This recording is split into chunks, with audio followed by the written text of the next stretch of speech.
Okay, so this is my Dwarf Hamster setup. It's a three-story cage, and in my opinion, if you're going to have a small cage, which this isn't that large, it should be a minimum of 3 stories, just for enrichment. And actually, with the kind of crazy hamster that I have, once I redecorate my room, I think I'll probably move him into a large cage. Or, because he's so small, he's a Chinese hamster and he's extra small, I think I might actually prefer for him to be in a really, really large bin or aquarium type tank, because even though he's a Chinese hamster and they're dwarfs and they're small, he is super, super small. This 3-story cage, I think it was about $35 I paid for this, and I can't remember where I bought it. I think it was just eBay. It's not the most sturdy of cages, but if you know how to disassemble it every time you clean it, and you know how to keep it secure, and you make sure you have the clips which go on the sides, then it can be a really, really good cage, and you can keep kind of building levels on top of it to make it interesting. This is actually called Fantasia cage, and it comes in different colours, and it has, this is the orange glittery one, and there are some other kinds.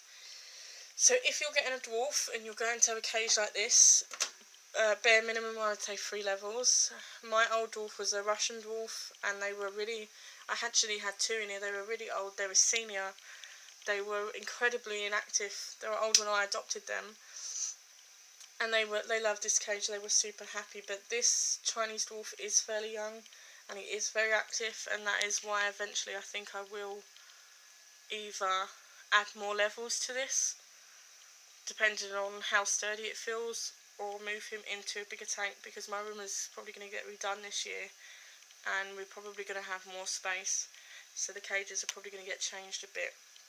Anyway, this is the top level, and the door opens down like this. It's not the greatest door for like getting stuff in and out, like you can't get the wheel in and out, but the top, which has a handle which I would never carry it by, I don't think it's secure enough, but the top opens so you can get your furniture in and out, and it has like a hole at the top if you want to add more tubes, which I might actually do, and I kind of like it because I think it's a bit cute. It's like a chimney. I know it's blue and the cage is orange, but I kind of like the mixture of colours. So in the top level, I just bought him a new silent spinner, and this is the medium size silent spinner. It's really good, it's really silent, but the problem is he just won't use it. He liked his old rickety horrible wheel, so he doesn't use this one, and he sometimes uses this as a food store. But he has the option of using it. He has a house which, because I've just done the cage, I haven't put any bedding in. There he is. Hello, Buttons! Buttons! He's like, go away. He's pretty shy, he's pretty timid, but he likes his strawberry house. It was really cheap from Pets at Home. So that's like his bedroom up here. I used to give him a water bottle, but because he's so small, you can't actually appreciate how small he is. The bottle he had, I've tried 2 different bottles, and he's had problems getting the water out. I think he's weak, or he can't do it, I don't know. He appears to be in good health, but he just doesn't do well with a water bottle. So I'm quite lucky that this cage has these little kind of indentations, like they're heart shaped. I don't know if you can see them. So you can slot a bowl. These bowls come with the cage, and they slot in so they can't get moved around. And so he actually has a water bowl which gets changed every day, and it always stays fresh and clean. And because this is the top level and I don't have substrate up here, he doesn't manage to get any dirt in it. Occasionally he'll get some tissue in it, but I just change it. Normally I wouldn't recommend a water bowl for a hamster. Also, they can fall in and get sick and stuff, but he doesn't fall in. He just leans over and drinks out of it, and he gets on with it much better than a water bottle. So he has a water bowl. To the side we have like a little nesting area, which is pretty cool. Mine is a little bit broken, and I usually have a tie over it. So if you ever see a tie over it in future videos, it's just, I like it to be extra secure. Coming down, he comes down to the second level via a tube. You can just see it's a red tube. He has like a little plush bed here, and it's quite good, it's reversible. And he kind of makes bedding in there. He has an old toilet roll tube, which he likes. Just good for him to nibble on.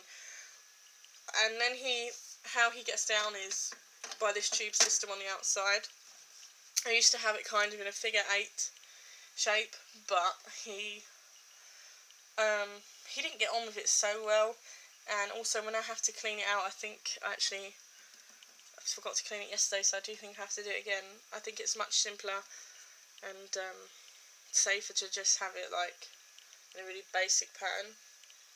And then coming down to the bottom is the level with substrate, and I'm actually using my rat's litter, which is paper based litter. It's 100% biodegradable, like they can even eat it. It's non-damaging, and it's very, very low dust. So that is the substrate. He's got his mixed food in a bowl. It's actually a sand bath, and I thought about getting him sand, but when I looked into it, everybody said like their Chinese dwarfs didn't really care for sand, so I don't think I'm going to bother too much with getting him sand. He has these little fruit chews, like wooden chews, and can eat them and chew them. He has a really nice wicker house at the bottom, if you can see. I bought it for him, he doesn't really use it. This is the older wheel, which my friend just gave me. It's fairly nice actually, and it's really quiet, and he seems to like that, although it is a really, really small size, and normally I would recommend never get the small size wheels even for dwarfs, because they're usually too big.